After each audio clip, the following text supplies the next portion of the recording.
Retaining great customers is a huge part of building a successful and very profitable and growing landscaping business. And so I'm going to share with you three simple steps that you can implement to help you retain your landscaping customers for life on today's episode. So stay tuned and I'll break it all down for you.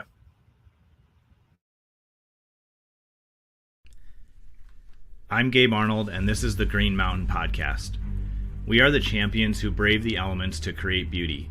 We see chaos and create order. We are never afraid of hard work, and we understand the power of strategic thinking and intentional actions. We come from all walks of life, and we will never allow our past to determine our future potential.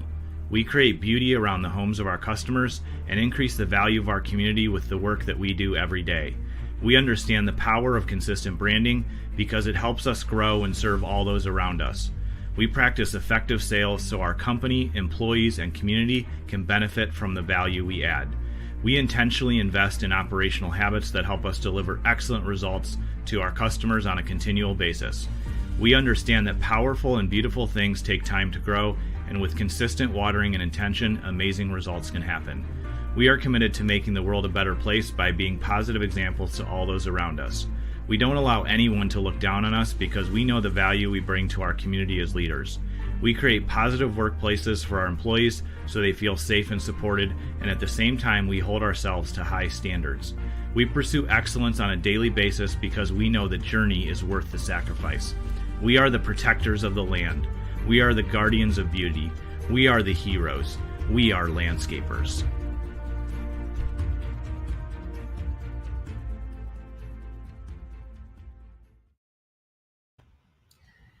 As I mentioned in the beginning of the show here, when we can find ways to retain our customers, that's when our profits and revenues grow, because it's very costly and time consuming to acquire a new customer.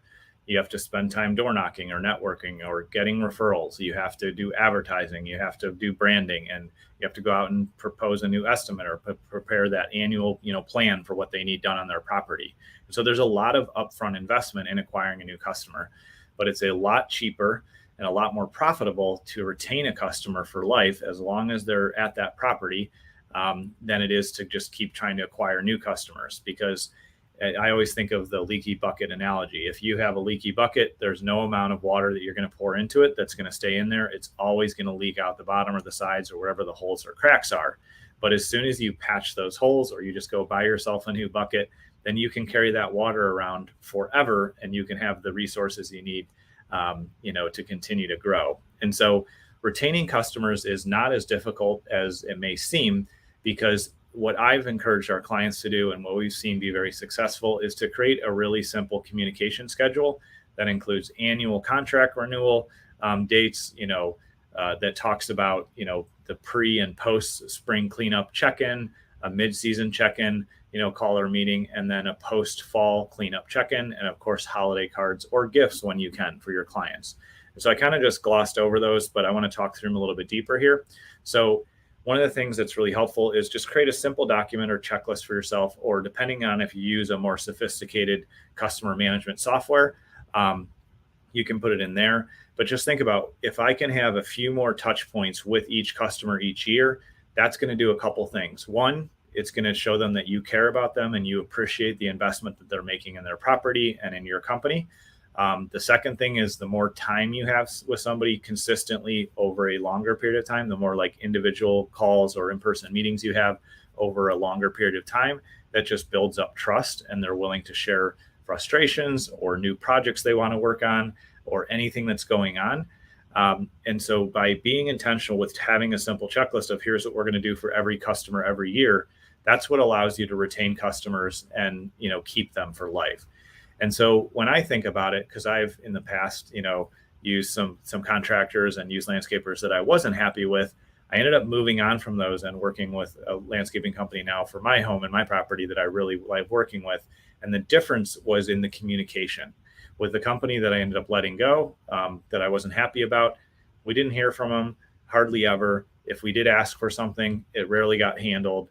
I just felt like I was just another account and they didn't care about me. But when we switched over to our new landscaping company, they showed up, they respond to any texts or calls. They're very intentional about, making sure we're up to date on what's happening with the maintenance schedule, with any lawn treatments, with any projects we're doing. And so just by increasing the communication, they've increased trust and they've made me a very happy customer. And if they continue to do that, of course, we will continue to work with them. So in thinking about your schedule of customer communication and helping retain those customers, ask yourself, when are the typical times in the past when I've had a challenge on an account? Is it, after we do spring cleanup? Is there something that got missed and I get called back, or I get a call because it wasn't quite what they expected? Or is it middle of the year when they're not really sure if they want to do more planning or if they have a project, or are they happy with the lawn maintenance or maybe additional treatments you're doing? Or after fall cleanup, do you get calls back? Or after you start, snow maintenance? When are the times that there have been some rough spots in a customer relationship, and how can you get ahead of those and be proactive in your communication? Because as an example, if let's say after spring cleanup, there's challenges sometimes, all you have to do is build in right after spring cleanup happens, next day, give them a text or phone call, say, hey, I'm just checking in. I know the crew was there over the weekend or, last week or whatever it is. And I just want to check in. Is everything to your standard? Is there anything that we can improve? Or are there any projects that you want to think about doing this year? We want to make sure we're proactive in planning for that so we can put in the schedule for you. And so by just reaching out, you're opening that conversation, you're opening the opportunity for them to share with you where they, maybe want to change things, or if there was any hiccups or things that, could be improved. You are proactively starting the conversation instead of in the back of their head thinking, man, they don't even care about me. I can't get a hold of them, or there's no intentional communication. So again, writing a simple document that says, here's the, maybe 4 to 8 check-ins throughout the year that we're going to do. And that way you can make sure that you're really investing in that relationship. So by having that simple checklist, your crew leaders can help you follow that process, your office manager, or even if it's just smaller and it's you and maybe 1 or 2 other people, you can block out time in your calendar and make sure that you do that consistently. When you do that, I can promise you that your retention is going to soar, your customer satisfaction is going to soar. You're going to be pre-handling those challenges that come up instead of just waiting for a fire and then trying to put it out. You will be able to, smell the smoke ahead of time, so to speak, and then take care of problems. But also by just being consistently in conversation with your customer, it's going to be a lot easier to upsell them into hardscaping or doing an additional project, or it's going to be a lot easier to schedule that annual renewal and have them sign the contract for the next year. So I hope that's useful to you. Just remember that it's all about communication. It's about investing in the relationships, not only with your customers, but with your team, like we talked about earlier this week. I hope this has been helpful for you. If you need any help, please reach out to us at landscapemarketinghero.com. We're here to serve you, and I look forward to seeing you next week on the show. If you're ready to begin your journey up the Green Mountain, where we show you how to build a low-stress, high-profit, $10 million per year landscaping company, then head over to landscapemarketinghero.com to download your free growth map. One of our guides will be there to help you along the way. Again, that's landscapemarketinghero.com.